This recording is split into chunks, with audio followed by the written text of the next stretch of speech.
Thank you, Ludo, and thank you everyone for being here. Thank you to the council and for inviting me to be a guest speaker at Auckland Conversations. It is a thrill and an honor to be here. I've only been here 2 days, and I'm telling you, I'm already in love with Auckland. It's not every day I can open my curtains and I can see volcanoes and harbor. I mean, it's just amazing.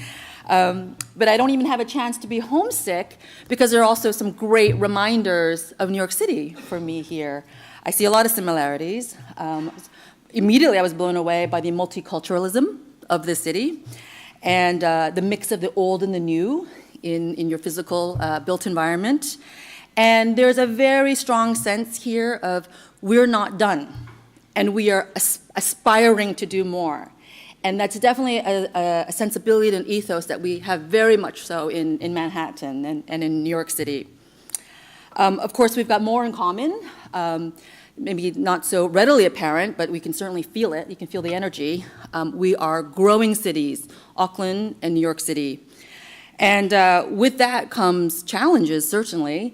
But with those challenges come opportunities. And it's up to all of us to step up. And are we going to grab these opportunities and start to innovate and start to find ways, new ways maybe, or new old ways of accommodating this growth? Before I go into the projects I wanted to talk about tonight, I just want to say a little bit about New York City. Although you may all know this already, I find New Zealanders to be so incredibly well-traveled and so knowledgeable about the rest of the world, which I can't really say about Americans. Okay, so New York City, as you know, is the largest and most populous of American cities. We're made up of 5 boroughs, the Bronx, Queens, Staten Island, and Brooklyn. And Manhattan. And Manhattan, we are the smallest of the 5 boroughs, but we are the mightiest of the boroughs, we like to say. Our population in Manhattan is 1.65 million, which is about the same as Auckland, maybe a little bit more. But believe it or not, we only occupy about 5% of the landmass that you occupy. So you can imagine the density of our population on a much smaller footprint. New York City, overall, our population is about 8.5 million people, a little over that. And we're very, very proud of our diverse community. Over 38% of New Yorkers were born abroad, including myself. I was born in Taiwan. I believe that makes me authentic cousin to the Maori. Very excited about that. Kapai, I hope I'm saying that right. Kaupai. We speak over 200 languages, and we represent over 100 nationalities. By 2040, we are going to be beyond 9 million people. I mean, we've been growing so quickly. Since 2010, we've already added the entire population of the equivalent of Wellington.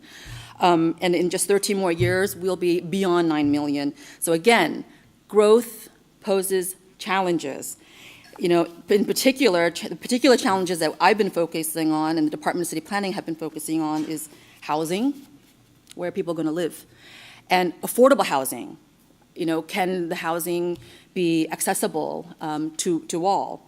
There's also questions of infrastructure capacity. When Mayor de Blasio came into office, he was already anticipating this growth, and at the outset of his administration, established a comprehensive plan called One New York. And this was a plan for a sustainable and equitable city that addresses the social, economic, and environmental challenges ahead. And he established questions to which there were measurable goals that we were trying to achieve over the course of the next decade. And he put 72 city agencies to work on over 200 initiatives. And where does the Department of City Planning and I, as a planner for Manhattan, fit in all this? Again, just to look at Manhattan, you all know it's an island. We are an economic and cultural powerhouse. We house many Fortune 500 companies and new companies. We incubate lots of new businesses, and we are home to amazing educational, medical, cultural institutions. But we are also a borough of neighborhoods. A lot of people live in Manhattan, and we want to make we at the Department of City Planning want to make Manhattan, continue to make Manhattan a great place to live, work, and play.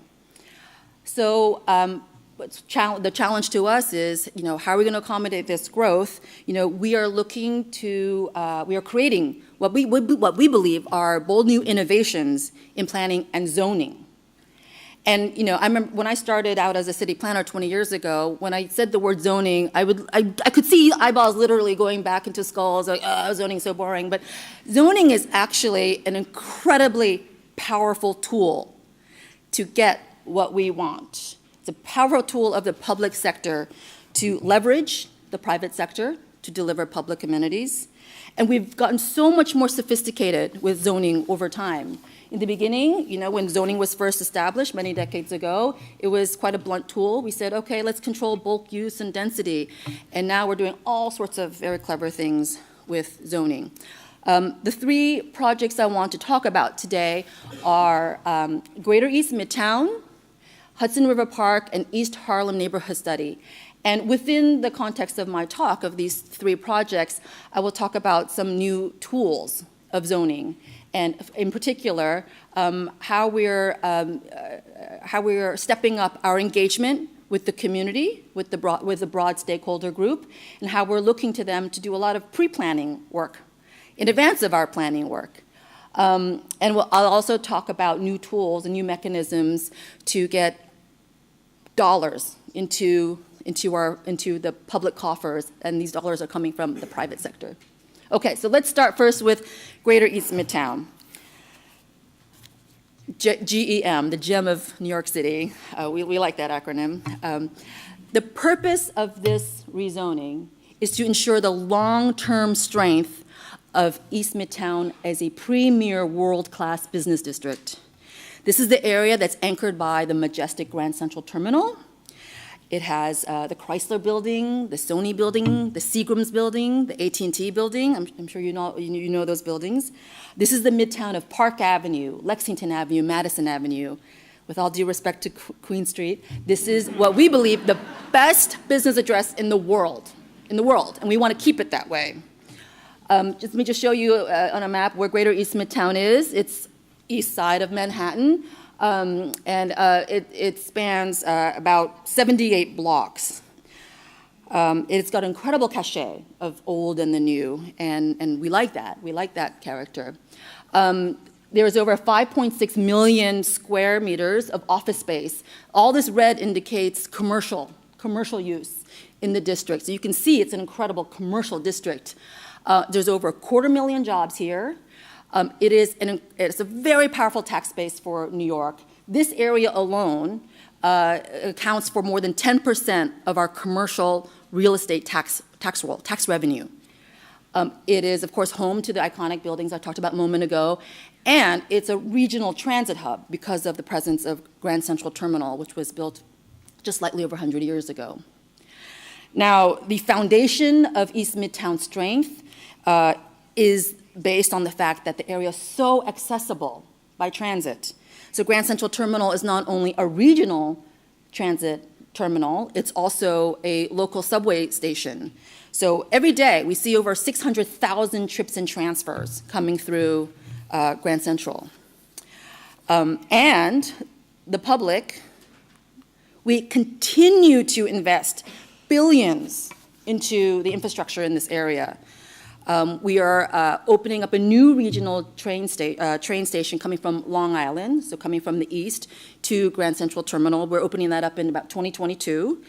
And the 2nd Avenue subway, which the first leg was just opened earlier in January, it will give an option to East Side subway riders, and it will give some relief to those coming into this district. So East Midtown has a ton going for it. The vacancies actually are relatively low in this area, and there's still a lot of cachet and visibility and recognition of this area as a great CBD. But we know that there are long-term challenges. There are challenges to this district that could pose a threat to its long-term viability as a world-class central business district. And let me tell you a little bit about these long-term challenges. Number one, the aging office stock. The average age of buildings in this area is over 75 years old. There's nothing wrong with that. It's just that the bones of these buildings aren't the best for today's modern tenants. You know, these older buildings have low floor-to-ceiling heights, and they have forest of columns inside, and that's not the kind of space that most modern tenants want. And we love mix of uses, but we're seeing a lot of these older buildings flip to other uses, hotel and some limited residential. We love mixed uses, but we do not want to fail on capitalizing on the investment in infrastructure. We want to make sure we maximize our tax base, and this is a great place to work because of all the transit. So we want to make sure we keep this area commercial. There's been very limited new development because this is an older central business district, and so much of the land has been accounted for. This is built upon. There's a lot of congestion on the streets and sidewalks and in the subway station. A lot of blister points where people are just, rubbing past each other. They just want to get to work or they just want to get home. But, some people, I like to call the daily commute into East Midtown the daily salmon run. So you're trying to get up these stairs, you're just trying to get to your office, and it's just hard, And then we have a public realm that it's a little underwhelming. I think we can do better. Every world-class central business district has a world-class public realm, or should have a world-class public realm. And then the zoning. The zoning that we have in place is really outdated. It does not allow for enough density. And it frankly isn't doing enough. We're not demanding enough from the private sector in the zoning in this area. So, we've known about these issues for several years. In fact, we tried to do something about East Midtown. We tried a rezoning for East Midtown during the previous mayoral administration, during Mayor Bloomberg's time. We couldn't get the ball past, the end, into the end zone, and for a variety of reasons. And it was a real shame because we knew there was consensus that we have to do something for East Midtown. When Mayor Bill de Blasio was then the mayor-elect, he committed to taking a fresh look at East Midtown, a fresh look at a new planning process for East Midtown.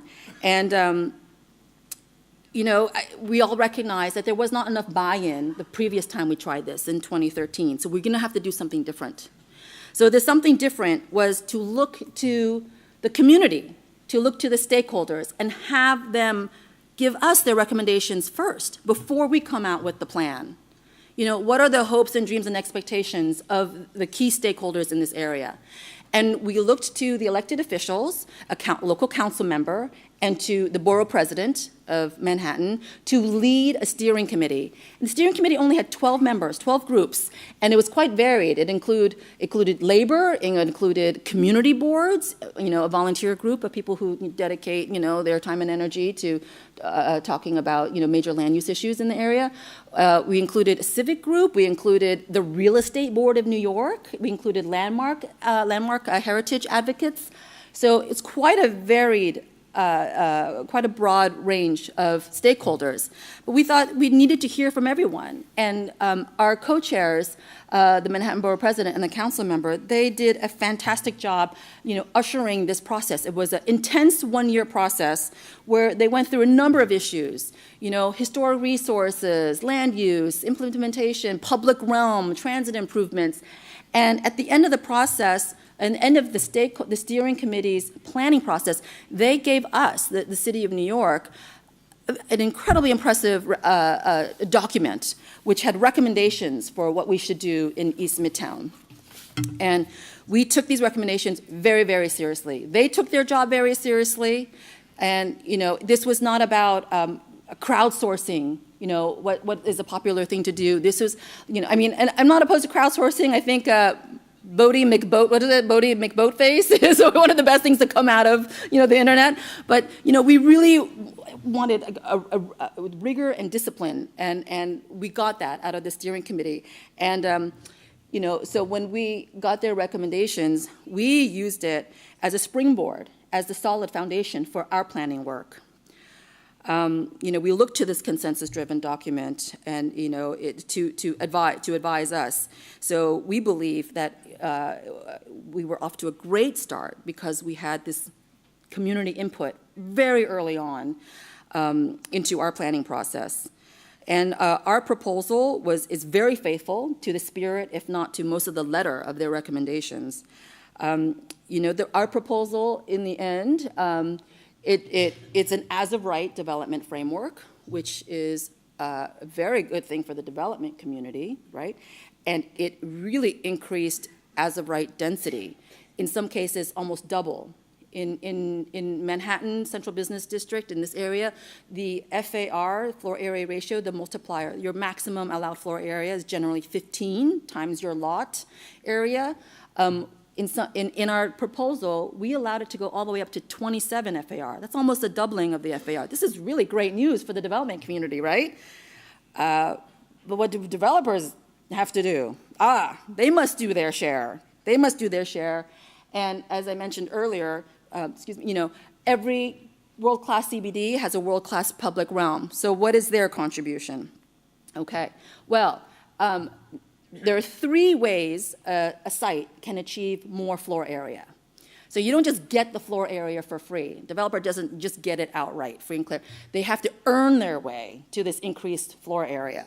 So number 1, they could do transit improvements. They could just go right into the subway stations, working with the Metropolitan Transit Authority, and they could make improvements to the subway stations, to the mezzanine, to the stairs, to, you name it. And they get credit for it, and that credit is floor area.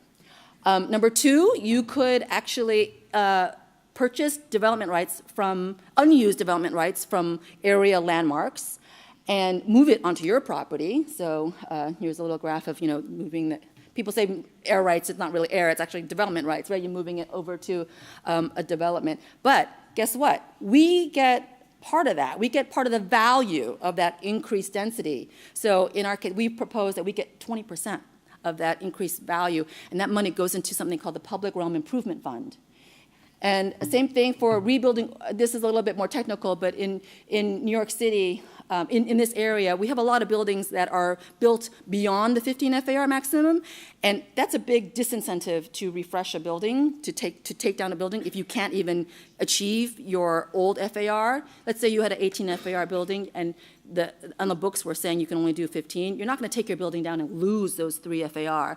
But that was the past, and now we're here. Now we're trying to innovate, and we're saying, yeah, you can have it. You can have it back. You can have your 3 FAR back. But part of that value, you've got to contribute into this Public Realm Improvement Fund. So we're going to get a lot of money into this fund, and this fund is going to do a lot of things. We're expecting hundreds of millions of dollars to go into this fund over the course of a couple decades. And we want to invest in the public realm. These are just some ideas. I know, Auckland, you guys are doing amazing work in your streets. So we want to pedestrianize some plazas. We already have some of this work underway, of course. Jeanette Sadakhan did an incredible job, getting this to be an embraced concept in New York City, taking back the street for pedestrians. Maybe we'll have some shared streets. I've seen some really nice shared streets in Auckland. And also just doing some bulb outs and some traffic calming. And this is money that we didn't have before, right? The public said we didn't have it. We're not taxing anyone. We're not increasing taxes. We're getting it out of private development. So we're very excited about that. And of course, there's all the transit improvements that could be handled through either the developer just does it or the fund will pay for it. And we feel very confident that this is going to work because we already have a very successful test model. Before we embarked on the greater East Midtown proposal, we did a smaller rezoning of a smaller area within East Midtown. And we have a project that was already approved and is already in the ground. This project was approved in 2015, and it's already a big hole with lots of work underway.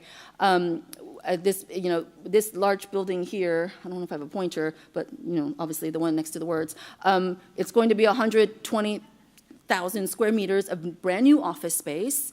This is what we need in this area. We need super Class A modern buildings, and it's a very tall building, but look what we got, over $225 million worth of public realm and transit improvements at the same time. That this developer is providing. This developer is providing because essentially this developer got a doubling of what it could do today, what it could do prior. So there are on-site, off-site transit improvements, And there are on-site and off-site public space improvements. And so we're very excited to see this project underway. It's a construction site. It's very exciting. So, you know, at the end of the day, for our Greater East Midtown proposal, again, for the overall 78 block area, what we expect to see to come out of our planning process, out of our plan, assuming and hoping that it gets approved later this year by City Council, we'll see 16 brand new office towers. We'll see an increment of over 600,000 square meters of office space. We'll see 28,000 new jobs. We'll see hundreds of millions of dollars into the Public Realm Improvement Fund. And we will see billions of dollars of new tax revenue. The one Vanderbilt building alone per annum will deliver $50 million of more tax revenue. So that seems win-win to us. We're very happy about that. Okay, so another project for which we have been very demanding of the private sector, and not unfairly so, I think, is a new zoning special district for the Hudson River Park. The Hudson River Park, if you're not familiar with it, is a 7-kilometer-long park alongside the Hudson River, extending basically from the southern tip all the way to 59th Street. It was established in 1998. It is a joint collaboration between New York State and New York City. And it is the second largest park in New York City after Central Park. It is an incredible resource for not just for the neighborhoods immediately adjacent to the park, but really for the whole city. It's got wonderful amenities, and it's a beautiful park. But, you know, not all of it is doing so well. There is a pier called Pier 40 that provides a lot of recreation space, in particular for soccer, or I think I'm supposed to say football, and other sports. And it's severely deteriorated. And there hasn't been enough money allocated to it from the state or even from the city, you know, so how can we really shore up this incredibly valuable resource for the city. So, you know, in 2016, so just last year, propelled by the severe deterioration of Pier 40, which actually was threatened to have to shut down, and, you know, hundreds of kids who play, you know, actually thousands of kids who play soccer there would have to go somewhere else or not play ball. You know, what we did is we established a special district that would allow for the transfer of unused floor area from the park, because there were certain commercial piers along the park that actually do have development rights. The state had preceded us and adopted an act, a legislation to allow for the transfer, and then we followed the state to create new zoning that not only allowed for the transfer, but also was very demanding of the transfer. So, so our first project, which was just approved in December, half a year ago, what it did is it moved I think 200,000 square feet of unused development rights from Pier 40, you can see that big square over there on the water, moved it over the West Side Highway and onto a site called formerly St. John's Terminal. It was a warehouse site. And the result is the approval of a new mixed-use development called 550 Washington. So the developer was granted a rezoning from a manufacturing district to a mixed-use district, a commercial district that allows for residential. And as part of that special permission, the developer is required to make a contribution to the Hudson River Park Fund. Big contribution, $100 million. $100 million to fix Pier 40. An extra special thing, so I should have shown this slide. This is one of this 2 towers out of 1, 2, 3, 4 towers that would be allowed at 550 Washington. In the case of a residential development on the site, which we anticipated, because it's a great site for brand new residential units, 30% of the units are required to be affordable, 30%. And you know, the building also includes indoor public recreation space and public access areas. So again, through zoning, we were very demanding of the developer. And, you know, developer, you know, they're going along. They want this, you know. So we know this is not an unfair deal if the developer is coming along with us. So we're very proud of this project. And we have more opportunity to do the same, to do more of the same. And just further north, we have this entire city block, Block 675. It's just south of the Western Rail Yards, which you all may know as part of Hudson Yards. There's been a lot of development on this side. This side doesn't look like this anymore. And there are a lot of unused development rights at Chelsea Piers. So there are 3 big properties on Block 675, and out of those 3 big properties, they all want the same rights to, build new commercial or residential floor area, and we will go through the same exercise of making sure that we get, contribution to the park fund and affordable housing.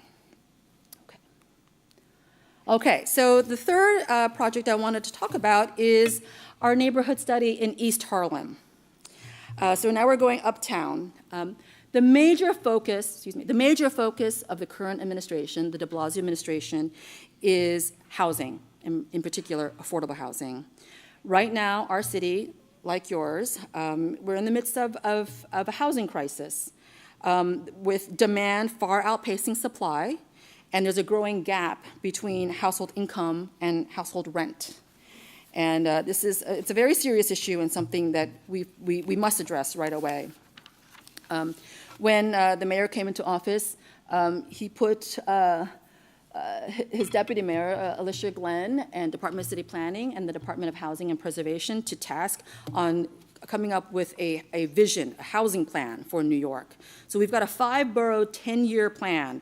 And the main elements of this plan is, number one, we've got to create more affordable housing. And we actually put numbers to this. We said we want at least 80,000 new affordable units. And we've got to improve the zoning to promote not just affordability, but also the quality of the design. Number two, we've got to preserve affordable units. There were a lot of affordable units that were coming out of the roles of rent stabilization or other programs that help keep rents low. So we need to preserve a lot of those. Let's preserve 120,000 of those units. And we need to help protect tenants, facing harassment, and we need to strengthen rent regulations. And then the third leg of the 3-point, the tripod approach, was to make sure we plan and invest in strong neighborhoods.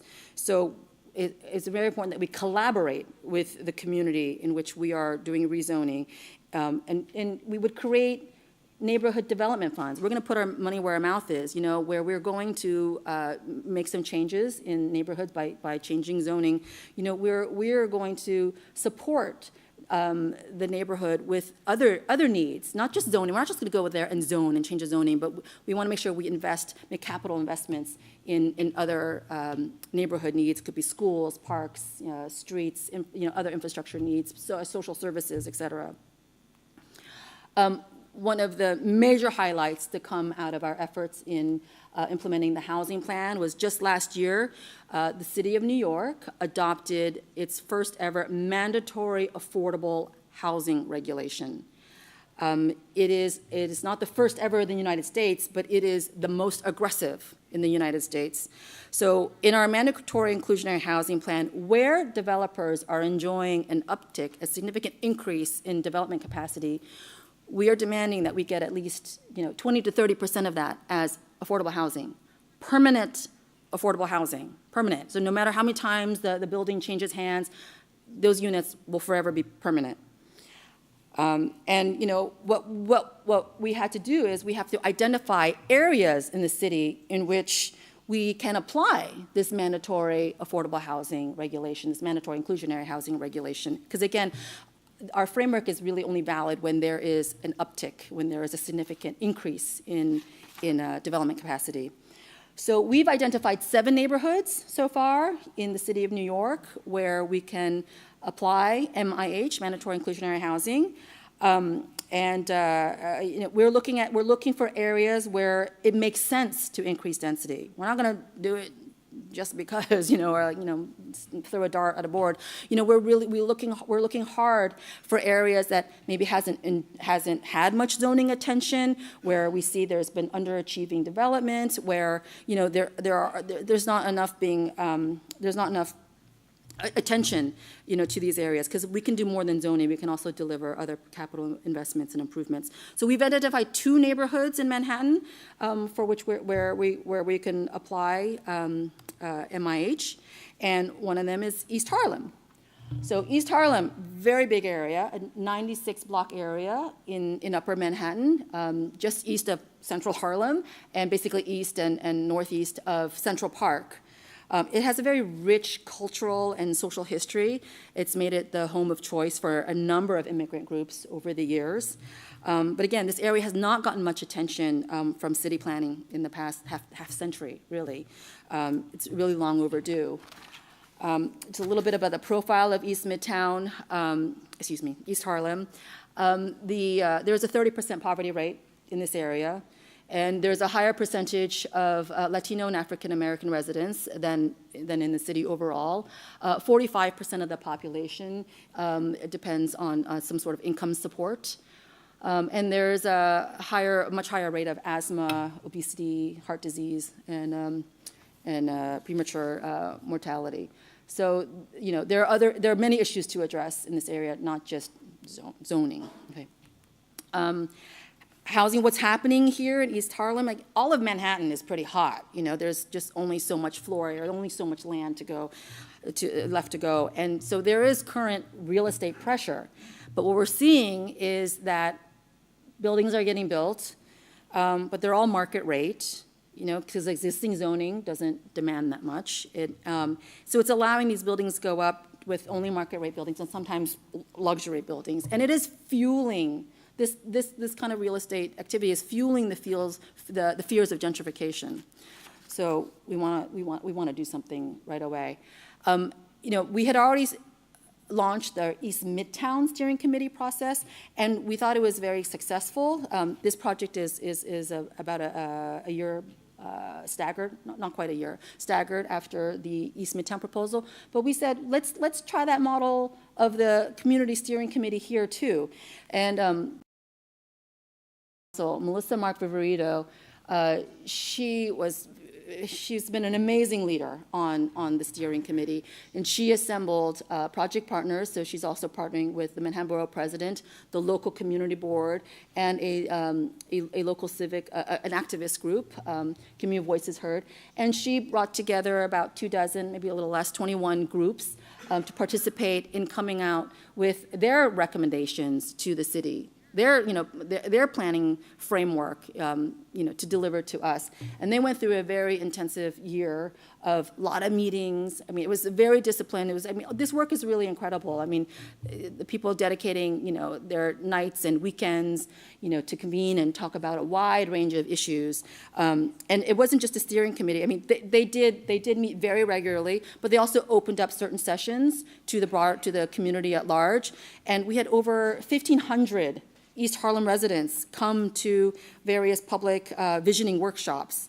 There were over, I think there were close to 50 or 70 meetings over the course of the year where the steering committee met, and were super disciplined. And the work, they covered a great deal of subjects. They talked about open space, recreation, schools, safety, transportation, health, small businesses, and after their intensive year of work, they provided over 200 recommendations to the City of New York on these 12 key topic areas. And we can't do everything. We can't do it all. But we at least know what our priorities are in the community. And it's been an incredibly helpful tool for us as we shaped our plan.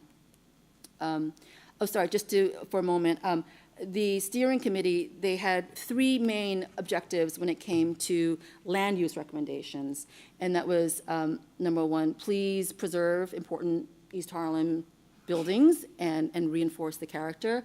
Number 2, and this was huge, allow for increased density.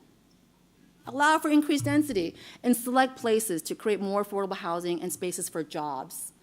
And so it's very reassuring to hear that the community itself is okay with that. They're okay with increased density because it means more housing. It means more space for economic endeavors, for commercial endeavors, for jobs. And, also, third, please improve and create more services and amenities for the community through new development on public and private sites. So these are very good, this is useful, very, very good guidance for us. And, we took all their recommendations. The city, we convened, our own, crack team to get going on this. And the city coordination's been really phenomenal, like coming out of City Hall. City planning, we're a lead agency on these neighborhood plans because this is what we do. But we've been working so closely with the other agencies, with transportation, the Housing Authority, education, small businesses, you name it, Department of Health.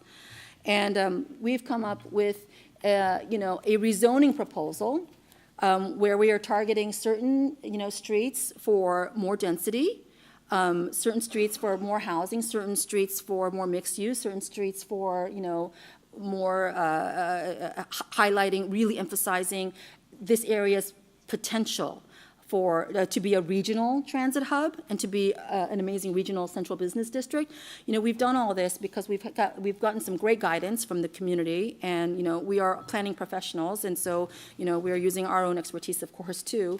And as the plan is not just about rezoning, though. We at Department of City Planning, that's what we're focused on. We're looking at the zoning, but we are working with the other agencies to make sure that there's an overall package. There's a package that goes more than that's just more than zoning. We can't go to a neighborhood and say, we're going to upzone you, thanks, bye. It's really important that we provide an overall package, and we hear what's important to the community. So again, I mentioned this already. This is not big, a sledgehammer like approach to the zoning. We really looked at each corridor, where we should focus housing, where we should focus preservation. This is not just about upzoning. We also identified areas where we think the scale should be kept lower, where maybe there should be a height limit. And so it was nice to have that balance too. And I think everyone appreciated that we weren't just all about upping the density. The Second Avenue subway is also part of this plan. Second Avenue subway is coming. It still may take decades, but we are accommodating for its expansion and growth into East Midtown by making sure that we build it into zoning in advance. So we're not, for example, we're not going to penalize developers for providing space for a vent shaft or an entrance to a subway station. So this we can build right into zoning. I mentioned earlier that East Harlem has the potential to be a regional commercial district. It certainly does. There is a regional rail station here in East Harlem. This is, if anyone's a little bit familiar with Harlem, this is 125th Street and Park Avenue. This is the shed over the regional rail station. We believe density belongs at transit. That's a great place to put density. So we've actually, we're proposing a new zoning envelope, and new zoning densities to allow for the new uses here. And there's also going to be a base requirement for commercial floor area. First, you have to provide a certain amount of commercial floor area before you can provide residential, because we think that makes the most sense at a regional train station. But as I mentioned earlier, there's some other areas of East Harlem that are, not appropriate for intensification. There's a really, beautiful sense of, there's a lower scale. Here in this case, we've got a row of beautiful brownstones, and so our proposal also includes preservation strategies. So, in this case, we're providing a maximum envelope. Basically the maximum box in which you can put a new development, and that's shown here in the blue dashed. So it's a multi-prong approach, different approach. In the rezoning, and at the end of this all, after the rezoning is approved, touch wood, it's expected to create over 3,400 new units of housing, over 11,000 square meters of commercial space, new stores and new restaurants, and over 25,000 square meters of office and industrial space, and new stores and restaurants. And we're very excited about that. So those are just a handful of projects that we're working on right now that include within them some new tools of how to get more from the private sector and how we also have to deliver more. So it's not just about, getting from the private sector. Like, we're demanding more of ourselves to the public sector. So, it's our neighborhood plans are not just about zoning anymore. It's a comprehensive full spectrum of public goods and amenities. And we're also, making sure that we contribute financially. This is an important thing to do. So we are creating a neighborhood development fund for each of these neighborhoods that we're going into. So I think, my message overall is it's good to be bold. It's good to reach, far and high. And, I think every major city has these challenges, right? These growth challenges. And it's a really important time for us to be ambitious and to be aspirational. There's no harm in that, right? And I do feel and sense this camaraderie between Auckland and New York City, and I've really enjoyed the past two days. I've only been here 2 days, learning about what you've been doing, and I hope to learn more about what you're doing. And I promise I will be an ambassador of Auckland when I go back to New York City. So now, thank you very much for your time and your attention. Thank you.